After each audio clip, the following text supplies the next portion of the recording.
മന്ത്രി കെ ബാബു മാധ്യമങ്ങളെ കാണുന്നു തത്സമയം. ഈ കേരളമോദിയിൽ ഏപ്രിൽ 1 ബുധനാഴ്ച 2015 അപ്പം അതിനകത്തുനിന്ന് ബാബുവിന് പണം നൽകിയെന്ന് പറഞ്ഞിട്ടില്ല. ഇത് എൻ്റെ സ്റ്റേറ്റ്മെൻ്റ് അല്ല, അന്ന് കേരളമോദിയിൽ വന്ന റിപ്പോർട്ടാണിത്. ബിജു രമേശിൻ്റെ പ്രതിപക്ഷമായി ഗൂഢാലോചന നടത്തിയില്ല എന്ന് പറഞ്ഞിട്ട് അതിൻ്റെ കൂട്ടത്തിൽ കേരളമോദി തന്നെ ഒരു ബോക്സ് ന്യൂസ് കൊടുത്തിരിക്കുക. ഇദ്ദേഹം പറഞ്ഞത് എനിക്ക് പൈസ തന്നിട്ടില്ല എന്നാണിത് പറഞ്ഞിട്ടുള്ളത്.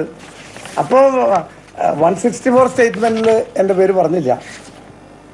അതിനുശേഷം അതിനു മുമ്പ് ഒക്ടോബർ 31 വെളിപ്പെടുത്തിയപ്പോൾ എൻ്റെ പേര് പറഞ്ഞിട്ടില്ല, എന്നെക്കുറിച്ച് ആക്ഷേപമില്ല.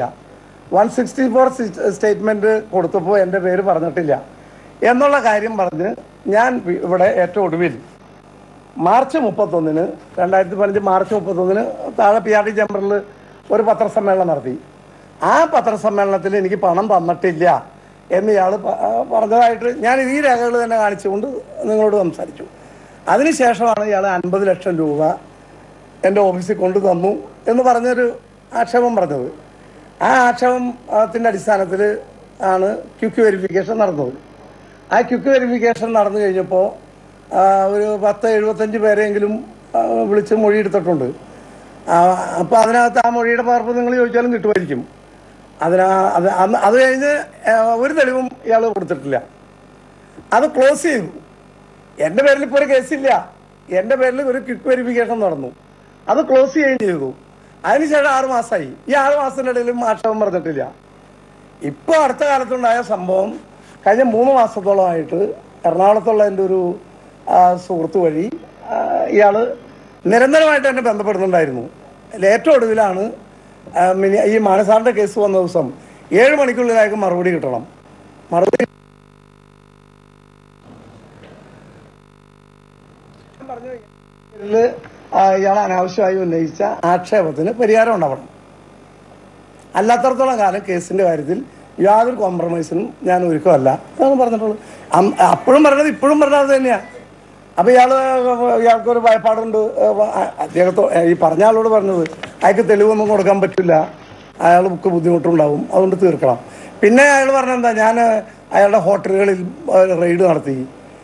ഇത് അത്ര അടിസ്ഥാനരഹിതമായിട്ടുള്ള കാര്യമാണ്. അയാളുടെ ഹോട്ടലിൽ റെയ്ഡ് നടത്തിയപ്പോൾ അയാളുടെ പേരിൽ എന്തെങ്കിലും ഒരു കേസ് എടുത്തിട്ടുണ്ടോ? അങ്ങനെയാണെങ്കിൽ ഇപ്പം ഇത്രയും കാലത്തിനിടയിൽ അയാളുടെ പേരിൽ ഏതെങ്കിലും ഡിപ്പാർട്ട്മെൻറ്റ് അയാളെ അറസ്റ്റ് ചെയ്തിട്ട് എന്തെങ്കിലും കേസ് എടുത്തിട്ടുണ്ടോ?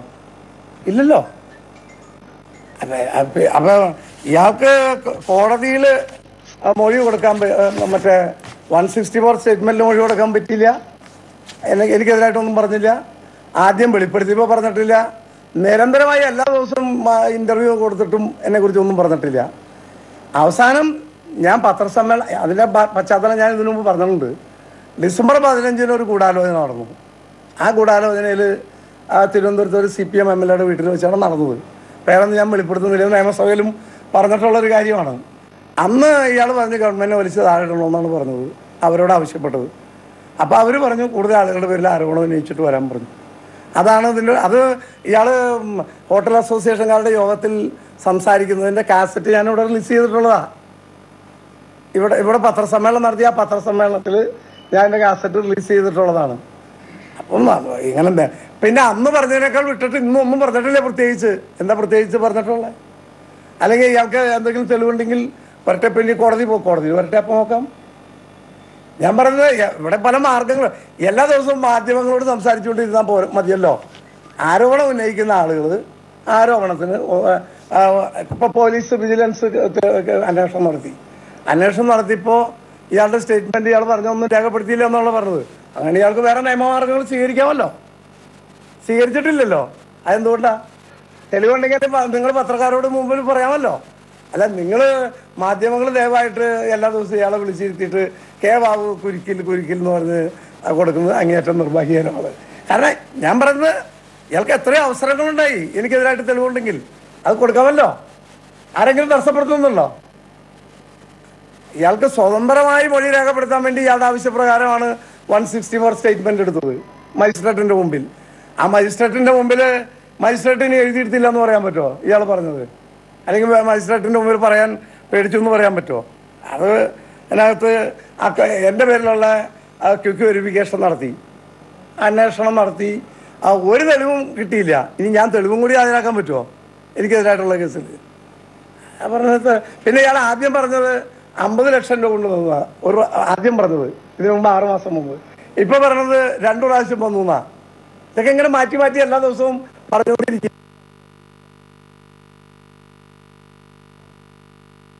അനുസരിച്ച് അവര് വിജിലൻസുകാരെ എൻ്റെ പ്രൈവറ്റ് സെക്രട്ടറിയുടെയും മറ്റ് കുറച്ച് പേരുടെയും കൂടി ഫോട്ടോ വെച്ചിട്ട് കാണിച്ചു കൊടുത്തു. ഇയാൾക്ക് എൻ്റെ പ്രൈവറ്റ് സെക്രട്ടറി എൻ്റെ ഓഫീസിലേക്ക് കയറി വന്ന ഗോണിയെ കുറിച്ച് ചോദിച്ചിട്ടുണ്ട്. അത് അവർ തെറ്റായിട്ട് തന്നെയാണ് പറഞ്ഞത്. ഇവിടെ വന്നതിന് ശേഷം ഇയാളുടെ കൂടെ വന്ന ഒരാൾ പുറത്ത് നിന്നതിനെ കുറിച്ച് ചോദിച്ചു, എവിടെ നിന്നതിനെ കുറിച്ചു, അതും തെറ്റായിട്ടാണ് പറഞ്ഞിട്ടുള്ളത്. കൃത്രിമമായിട്ടൊരു കേസ് ഉണ്ടാക്കാൻ ശ്രമിക്കുന്നു എന്നുള്ളതിൽ കവിഞ്ഞ് ഇതിനകത്ത് യാതൊരു അടിസ്ഥാനവും ഇല്ല.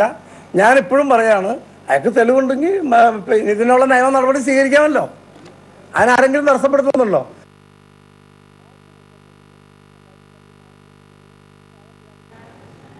ഒരു കാര്യമാണ് എൻ്റെ ഓഫീസിൽ വെച്ച് ചർച്ച നടത്തി എന്ന് പറഞ്ഞത്. അതിനുശേഷം ഈ 2 കൊല്ലം ഈ സത്യാന്വേഷി വെയിറ്റ് ചെയ്ത് എന്തിനാ? അങ്ങനെയാണെങ്കിൽ എന്നോട് വല്ല ഔദാര്യം കൊണ്ടാണോ? ഒരു അടിസ്ഥാനമില്ലാത്ത കാര്യങ്ങൾ പറയാ. നിങ്ങൾ വലിയ ബ്രേക്കിംഗ് ന്യൂസ് കൊടുത്ത് അനാവശ്യമായിട്ട് നന്നായി പൊതുപ്രവർത്തനം നടന്നവരെ വഷളാക്കാൻ ദയവായിട്ട് ശ്രമിക്കും.